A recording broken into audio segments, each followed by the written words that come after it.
కృష్ణా మండలం క్రిందకు వచ్చే ఉమ్మడి కృష్ణా, గుంటూరు, ప్రకాశం జిల్లాల పరిధిలోని మెట్ట ప్రాంతాల్లో రబీ సీజన్ ప్రారంభమైంది.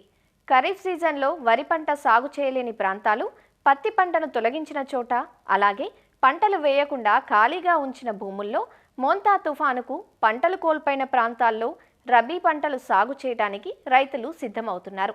కృష్ణా మండల పరిధిలోని కొన్ని ప్రాంతాల్లో సాగునీటి సౌకర్యం ఉండగా మరికొన్ని చోట్ల మాత్రం వర్షాధారంగానే పంటలను వేయవలసిన పరిస్థితి ఉంది.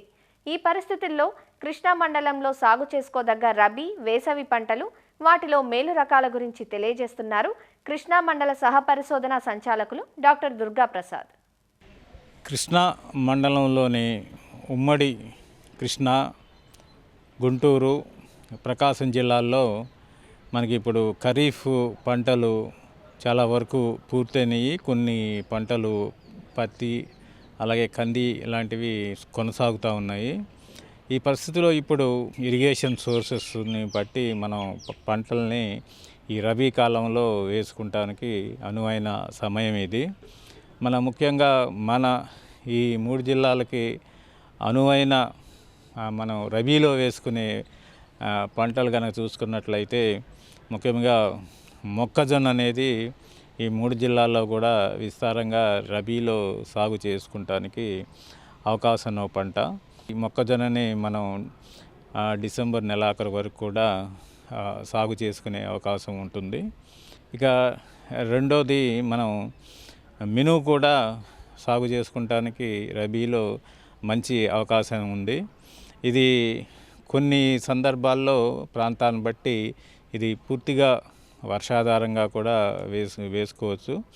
నీటి వసతి ఉంటే కనుక 1-2 తళ్ళు ఉన్న చోట కూడా ఈ మినుముని వేసుకుంటే మంచి దిగుబడులుకి అవకాశం ఉంది.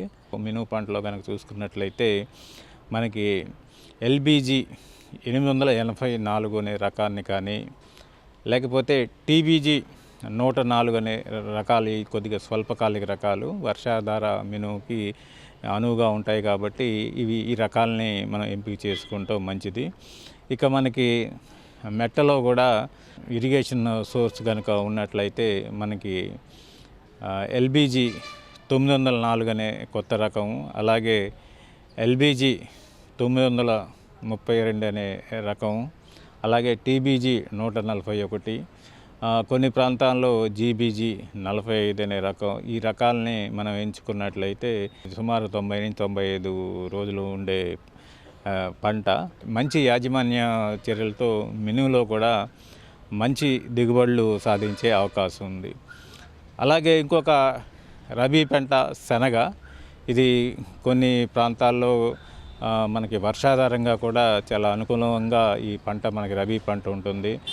ఇందులో కూడా మనం కొత్త రకాలను కనుక చూసుకున్నట్లయితే నంద్యాల నుంచి వచ్చిన ఎన్బీఈజీ 770 అనే రకం కానీ, అలాగే మనకి ఎప్పటి నుంచో మనం వాడుతున్న జేజీఎల్ రకాలు కానీ శనగలో వేసుకుని ఇది కూడా దాదాపు 90 రోజులు పంట. కొన్ని ప్రత్యేక పరిస్థితుల్లో మనం ఖరీఫ్ పంట తొందరగా పూర్తిగా పోయినా కానీ, అధిక వర్షాల వల్ల కానీ, దీని చేతన్నా కానీ కొద్దిగా ఆలస్యం అయితే డిసెంబరు 15 వరకు కూడా దీనికి అవకాశం ఉంటుంది. ఈ 3 పంటలు మొక్కజొన్న, మినుము, అలాగే శనగ, ఈ 3 పంటలను కూడా మనం రబీ సీజన్లో మెట్ట ప్రాంతాల్లో వేసుకుని మంచి దిగుబడులు సాధిస్తారని ఆశిస్తున్నాను.